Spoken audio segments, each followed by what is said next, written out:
હાલો friends, આજે આપણે બનાવીશું પાલકના ક્રિસ્પી ભજીયાની રેસીપી। તેના માટે આપણે 200 ગ્રામ જેટલી પાલકની ભાજી લીધી હતી।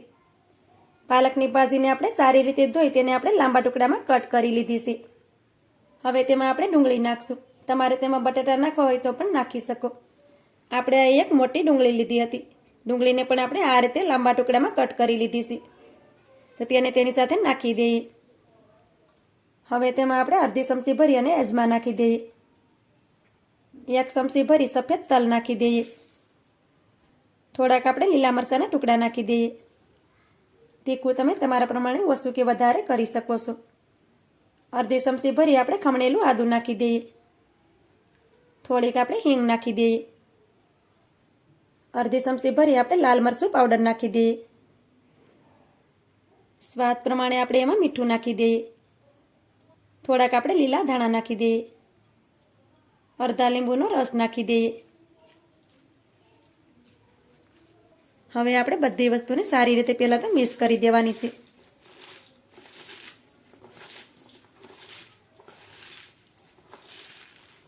આ રીતે બધી વસ્તુને આપણે મિક્સ કરશું તો તેમાંથી પાલકના પાનમાંથી પાણી છૂટું પડી જશે।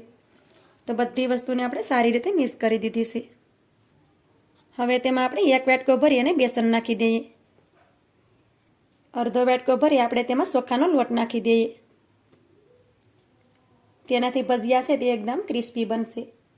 હવે આપણે બધી વસ્તુને સારી રીતે મિક્સ કરીએ।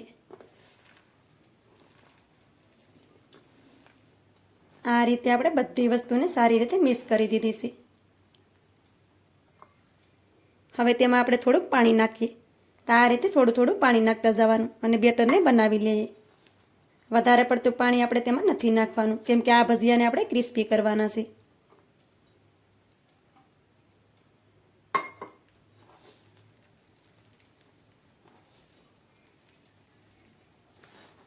તમને એવું લાગે કે આમાં બેસન કે ચોખાનો લોટ થોડોક ઓછો છે તો તમારે 1-2 ચમચી વધારે નાખી દેવાનું। તો આ રીતે આપણે બેટરમાં 2 થી 3 ચમચી જેટલું પાણી નાખ્યું છે। તો આ રીતે આપણું બેટર બની અને રેડી થઈ ગયું છે। હવે આ બેટરને આપણે રાખવાનું નથી, કેમ કે બેટરને આપણે વધારે પડતું રાખશું તો બેટર આપણું ઢીલું થઈ જશે। તો આપણે ભજીયાને તરત તળી લેવાના છે। ભજીયાને તળવા માટે આપણે તેલને પણ ગરમ કરવા માટે રાખી દીધું છે। હવે આપણે ભજીયાને તળી લેશું। તેલ પણ આપણું સારી રીતે ગરમ થઈ ગયું છે। હવે આપણે આ રીતે થોડું થોડું બેટર લેતું જવાનું અને કડાઈમાં નાખતા જઈએ।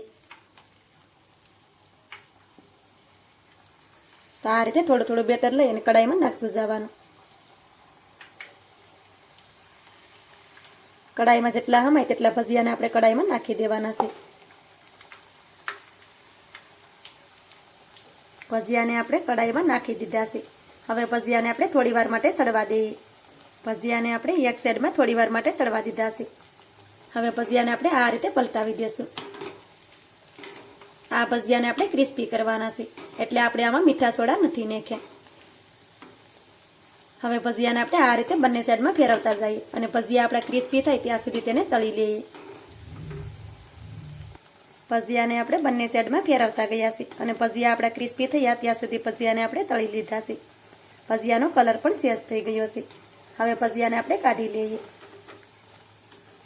આ ભજીયા છે તે ખાવામાં ખૂબ જ ટેસ્ટી લાગે છે અને એકદમ ક્રિસ્પી બને છે। તો આ રીતે સ્ટેપ કરશું તો તેમાં તેલ હશે તે પણ નીકળી જશે। તો આ રીતે તમે જોઈ શકો છો કે તેમાં વધારાનું તેલ હતું તે બધું નીકળી ગયું છે। હવે ભજીયાને આપણે એક થાળીમાં કાઢી લઈએ। હવે આપણે આ જ રીતે બધા ભજીયાને તળી અને રેડી કરી લઈએ। આ રીતે આપણે બધા ભજીયાને તળી અને રેડી કરી લીધા છે। ભજીયાને તમે જોઈ શકો છો કે ભજીયા આપણા એકદમ ક્રિસ્પી બન્યા છે। તો આ રીતે ભજીયા તમે પણ ચોક્કસથી બનાવજો। તમારી આજની રેસીપી તમને સારી લાગી હોય તો લાઈક કરી કોમેન્ટ કરી દેજો। ચેનલ પર નવા હોય તો ચેનલને સબસ્ક્રાઈબ કરવાનું ભૂલતા નહીં। તો મળીએ એક આવી જ નવી રેસીપીની સાથે। ત્યાં સુધી બધાને જય માતાજી।